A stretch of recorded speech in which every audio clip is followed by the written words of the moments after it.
Health Communications Fellow here at the Cortland County Health Department, and today I'm here with Suzanne Osterhout, who is our Supervising Public Health Nurse. And today we will be talking about vaccines because it is National Immunization Awareness Month. So Suzanne, can you tell us more about your role here at the Health Department? Sure. I am a Supervising Public Health Nurse, as Hannah said. I have worked actually for the Health Department for like 22 years this time around. And in that 22 years, I have been in the immunization program the entire time. Wow. And so my role here has changed over the years, but really immunization and increasing immunization rates, educating the public and providers with immunizations and the importance is one of my main roles here at the Cortland County Health Department. Awesome, great. So this is National Immunization Awareness Month. Why is it important to bring awareness to vaccines? Mm-hmm. You know, I think it's important because, you know, vaccines, I think we get very used to, we don't realize the importance of vaccines because we don't see the diseases that cause such devastation to families and children, because vaccines really have done their job and have protected us over the years. So I think having recognition like this for the month of August brings it to our forefront in our minds again that if we didn't have these vaccines, children and adults alike would be could be very sick and even die. So I think that's why it's important to have these recognitions. That makes sense. And it's good because people still have questions about Absolutely. vaccines. Absolutely. There's always new parents every day. Every day there's new parents Right. made. So they definitely have questions. And adults too. I think when we get to a certain point in our lives, we don't think about immunizations anymore. We're not in school anymore. If you're not a healthcare worker. And so I think that now is the perfect time to ask questions, definitely. Okay. One of the common questions I think that we can see is, are vaccines even safe? Mm-hmm. Right. And that's always a big question, especially for parents, new parents, because they want to do what's best for their child. And the great thing is our vaccines are safe and probably more safe today than they've ever been. You know, our technology has come along so far. And they're always being monitored, and so yes, our vaccines are safe. The science is behind it. Yes. Right. Good. What can people expect to happen after they get a shot of vaccine? Sure. So I actually give vaccines here at the Cortland County Health Department, and so there are certain things that you can expect after a vaccine: a sore arm, or if it's a little one, a sore leg, depending on where the vaccine went. You know, sometimes you might have fever, or a slight, mild fever, or even some achiness. And that actually is part of our body it's called the immune response, and it's our body making those antibodies to protect us against if we're ever come into encounter any of those bacteria or viruses. So it's really, I think that some people might have those effects and think that that's a bad thing, but it's actually your body doing its job. Just responding, yes. Yeah, wow. That makes sense. I mean, that brings a lot of peace instead of raising the alarm. Right. Okay, this is good. It's actually what we want to see. And I think every, so for children and adults, your healthcare provider should offer you what's called the vaccine information sheet. And on that sheet, it gives you everything on that sheet about the vaccine, the expected, what's to be expected after a vaccine, and what's not to be, what would be a reason to call your provider. And so ask for those. And you can also get those yourself on immunize.org. Immunize.org, great. So Suzanne, why is it important to be vaccinated when you're pregnant? So for a few reasons, actually.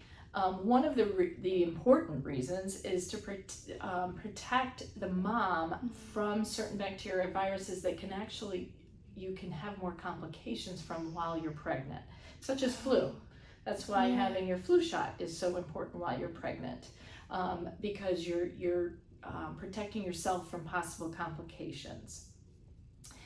The second reason is that you're also protecting the baby. And so you are, for an example, Tdap, that's the tetanus, diphtheria, and pertussis or whooping cough vaccine. So you get that vaccine preferably later in the pregnancy, like late in the pregnancy, last trimester.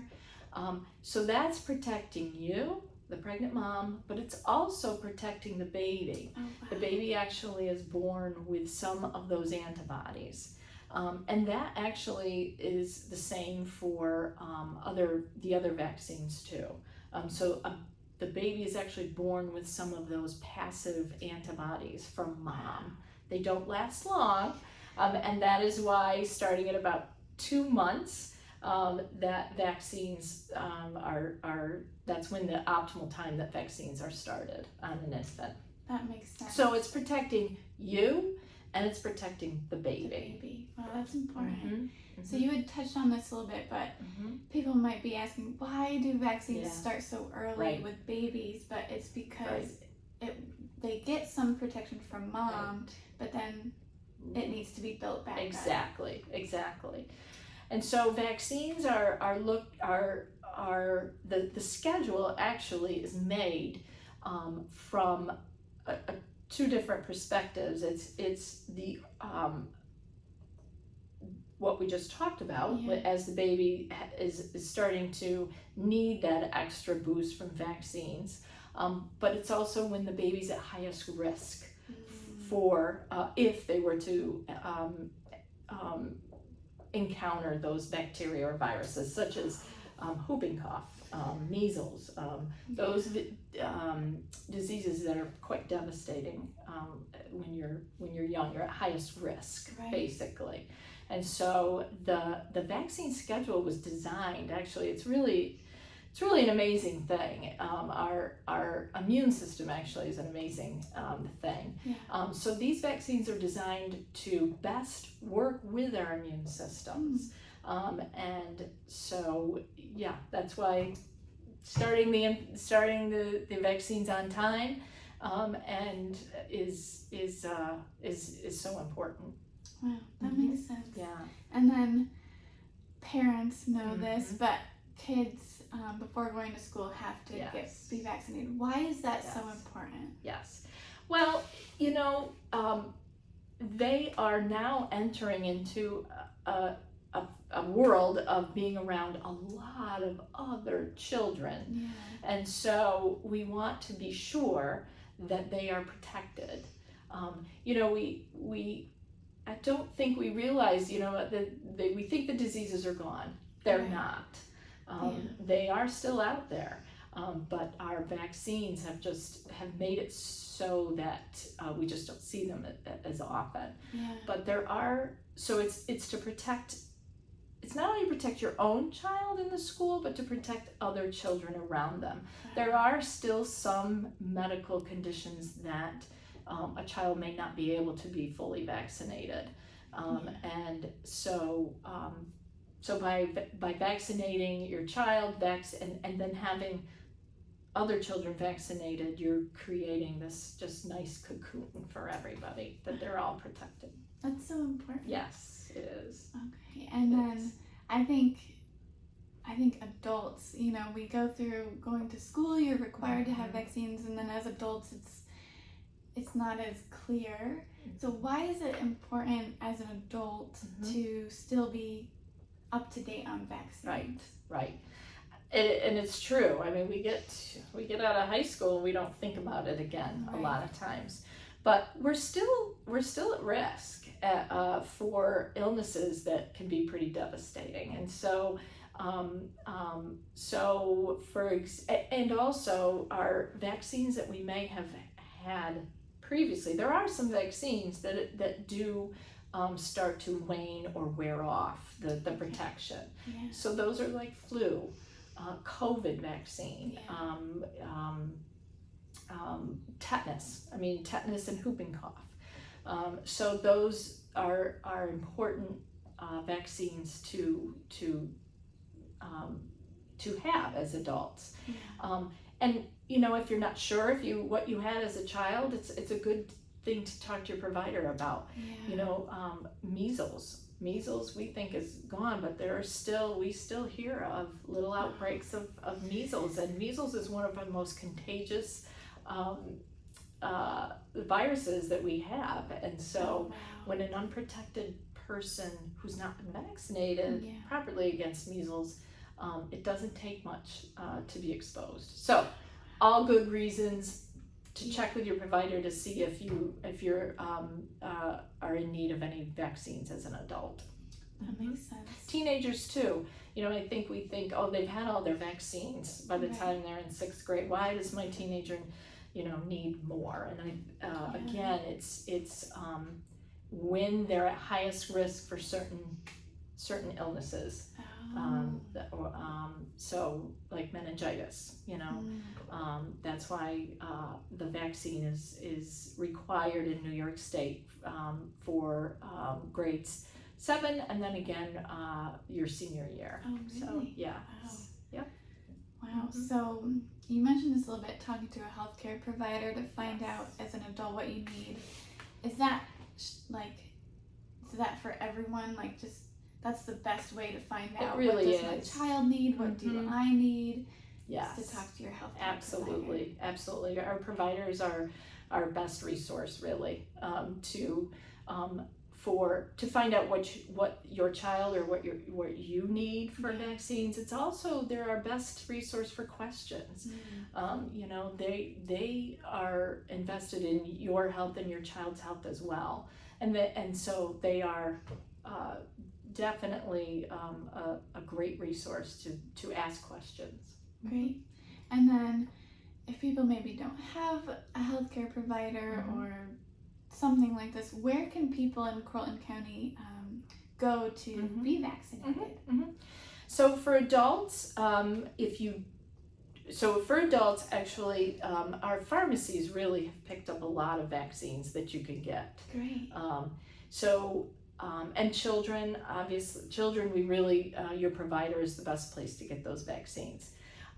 If you do not have health insurance, we actually here at the Cortland County Health Department can assist with that for children up to age 18, and then there is a limited number of vaccines that we can do for adults who do not have health insurance. That's great. Yes. Awesome. Yes, it's called Vaccines for Children or Vaccines for Adults. Now, Vaccines for Children, VFC we call it for short, most providers actually participate with that program as well. So if insurance is an issue or if you're in between insurances, talk to your healthcare provider about that program. The Vaccines for Adults is limited to the health department. So again, we have limited vaccines for adults that we can give if you don't have insurance. Wow, that's great. To wrap up, is there anything else you would like to let the community know, or that any advice about vaccines? Sure. I think what we need to remember with vaccines is that those diseases, like I said, it's not that long ago that they were causing issue. I have family members who actually had polio, and I know this person. This person's still alive and actually has, you can see some, effects from that. So, like I said, those diseases haven't been gone forever, or we haven't seen a lot of them forever, too long ago. And so vaccines really have done their job and have protected us from these diseases. So,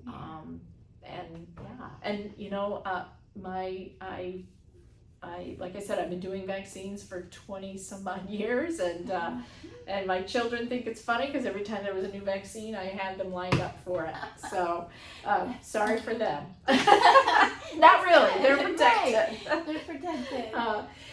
And then there's a great website from the American Academy of Pediatrics called healthychildren.org, and it really is a nice website for parents for answering questions about vaccines, but also the Center for Disease Control and the New York State Department of Health they're great places. Great resources, absolutely. Wow. So. Well, thank you so much, Suzanne, yes, for coming and you're welcome. Talking with us about immunization. You're welcome.